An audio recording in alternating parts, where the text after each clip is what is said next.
John Hansen in studio for a bit for a very special day. John, today is a huge day for the LGBT community, right? Yeah, it's a National Coming Out Day, celebrated every October 11th, and it's the 30th anniversary, actually, so this is a big one. Oh, cool. It started, it was picked October 11th, because in 1987 there was a big LGBT march on Washington, so they commemorated that day the following year with National Coming Out Day. And look, coming out is a very personal experience for a lot of people. Just because it's National Coming Out Day, you're not going to expect that every single person that might be in the closet is coming out today. That's a very personal decision. But it could prompt people. It could prompt people. In fact, it kind of prompted me, actually. Yeah, Really? what was your experience? Well, so coming out was a very difficult one for me, and let me put this in context. My parents were hippies of the 60s, left-leaning, progressive people, and it was still really difficult to come out, and I think that just shows that for people that don't even have those circumstances, parents that maybe are a little bit more conservative, maybe a little more religious, maybe people not growing up in the Chicago, in this blue state of Illinois that we're in, have a lot of difficulties.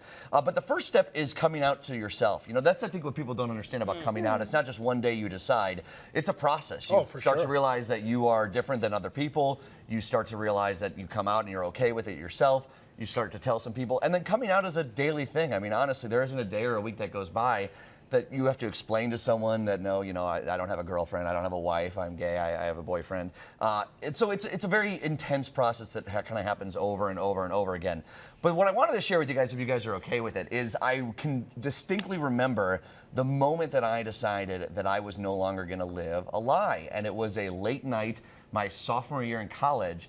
And I came home after the bars. That's probably what prompted me to do this. I had a couple of drinks. Party, John Hansen. And I actually wrote a letter to myself. Wow. And I remembered this in the middle of the night, this morning, to be like, oh, you got to bring this in. So it's a little emotional, but I'm trying not to break down. I won't read the whole thing. There's a lot of swear words in it as well. Wow. But I remember sitting down and staring at that. Therapeutic. And it really was, and it really helped me start this process. So I wrote things like, because I remember staring at this blank page, and I said, well, when I said I've been staring at this blank page for 10 minutes, I really mean 6 years, or maybe 7. I'm not entirely certain.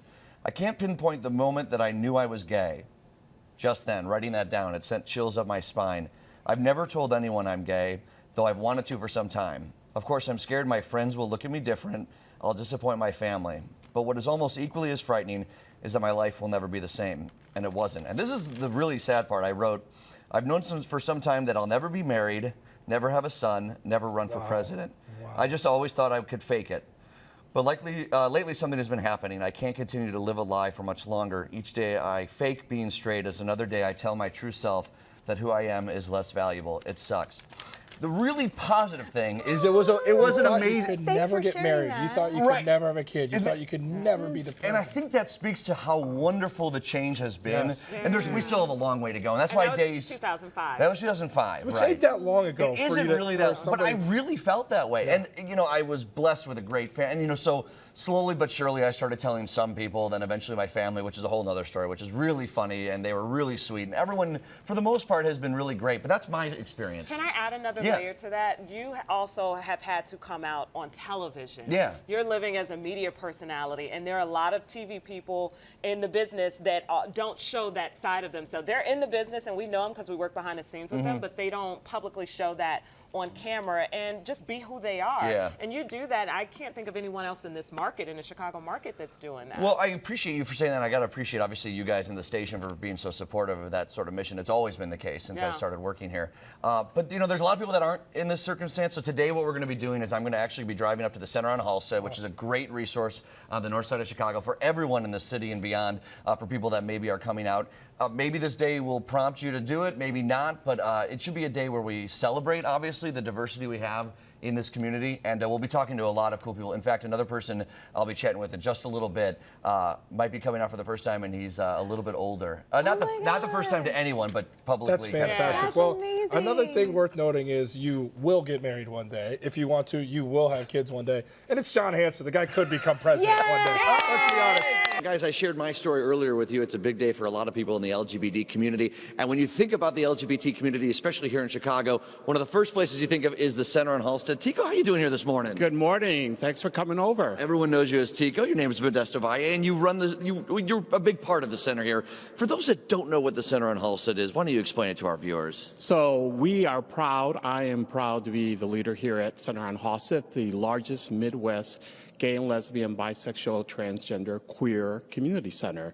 And we serve the holistic needs of our community through holistic wellness and social service programs. And it's for all ages, right? I mean, you guys help everybody out. Absolutely. We have the bookends from our youth to our seniors and everything in between. So here you can come for social service, but also come and pick up a game of basketball, volleyball, hockey, soccer, dodgeball, or enjoy music and dance theater. A lot of people know, if you live in the north side, if you're part of the LGBT community, you probably know Center on Halsted. But there's a lot of our viewers that may not. Maybe they know someone that is struggling with coming out, or just struggling with being LGBT, or that's loving life and just wants to have a few more resources. Where can people find out more information? Definitely come visit centeronhalsted.org or give us a call at 773-472-6469. Here at the center, every day is coming out because this is a safe, affirming environment where you can come and be who you are. We talk about Coming Out Day, and we talked about it earlier on the show, that for some people it's one big day, but for the reality is it's a continual process of continuing to come out, for first to yourself, then to your family, to others. I imagine no matter which step of the process you're in, it's difficult, and just having a family, a community is super helpful. That's what we do here is build community, because the center is an extension of family for all, for many. And this is a place where you can be who you are. And as you say, every day is an experience for coming out, whether you're going to your work employment, to your church, your coffee person. You're experiencing coming out every single day. I wanted to mention, because here at the center, we came here to interview Dennis and Judy Shepard just a few months ago. They're the parents of Matthew Shepard. Not only is it coming out today, but tomorrow marks the unfortunate 20th anniversary of his death. And we actually had a chance to talk to his parents. He was out to his parents, and we had a chance to talk about what that coming out experience was like. He had already told his mom, but here's what his dad had to say about that experience. Judy had promised Matt on the phone that she wouldn't tell me. And as soon as she hung up, she told me. You know, like I tell people. I figure they all, mothers always do always tell. lie. Yeah, that's the thing. He said, "Dad, I need to talk to you. It's really important and serious." And so he said, "Dad, I'm gay." And I said, "Okay, but it's late. What is it you want to tell me that's so serious? Because I want to get some sleep." And he goes, a very powerful moment there for Matthew's father. Tico, where can people come out for more information for Center on Halsted? Again, centeronhalsted.org, or call us 773-472-6469. Well, more information on Coming Out Day, a lot of surprises along the way. I'm here with Dan. Dan, how you doing here this morning? I'm doing very well, thanks, John. It's National Coming Out Day, so I wanted to get some more stories of coming out.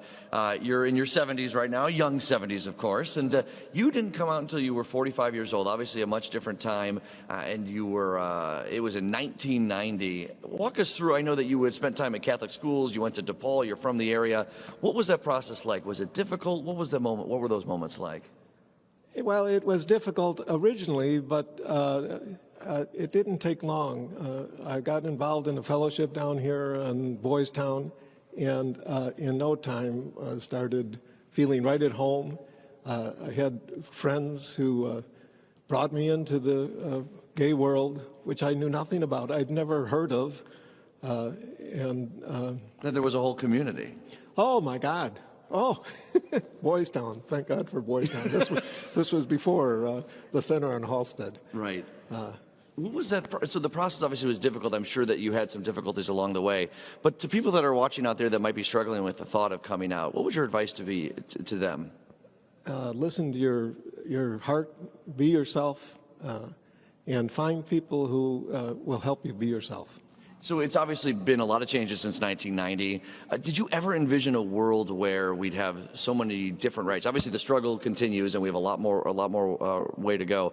What do you think about the quick changes that we've had over the last 20 or 30 years? Utterly amazing. Just blows my mind to even think that I never would have dreamed that there would be such a thing as gay marriage or support or a Center on Halsted, communities that are out, churches that are dealing with sexuality in a positive way. It blows my mind. Do you ever struggle with coming out still, or you've done it now so many times? I think we've all done it so many times. Once you come out, it's a continual process. It is a continual process, yeah, and growing up is a continual process. I'm still working on that. Oh, very good. Dan, thank you so much for your time. We really appreciate it. You're welcome. What an amazing story. The sun just started shining brightly through the buildings of Lakeview. A gorgeous day for Coming Out Day. Ashley, you're the Associate Director of Behavioral Health Services here at the Center in Halstead. What do you do in your role here?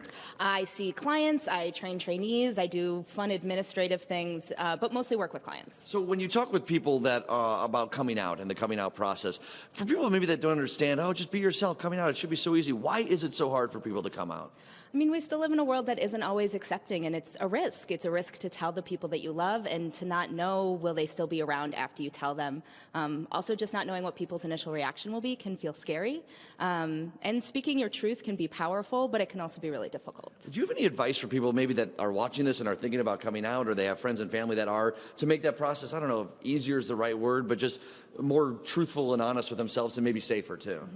I think for anyone who gets cummed out to today, someone you love tells you that they're gay or lesbian or trans, to just welcome them with love, to be supportive, to not act surprised. That can feel really offensive. And if you're coming out, I think it's really important to remember that you can come out whatever way feels best for you. You can do it in a letter, you can do it over the phone, you can do it in person. There's no one way to come out. And you don't have to come out today. You don't have to come out today. There are 364 other days you can do it. Today can be a great day if that feels meaningful and powerful to you, but also if it feels like too much pressure, wait until the time feels right. Any way, any day. Any way, any day. I like that. Ashley, thank you so much for your time today. Thank you. Learning a lot here, guys, today. It's been a really wonderful day.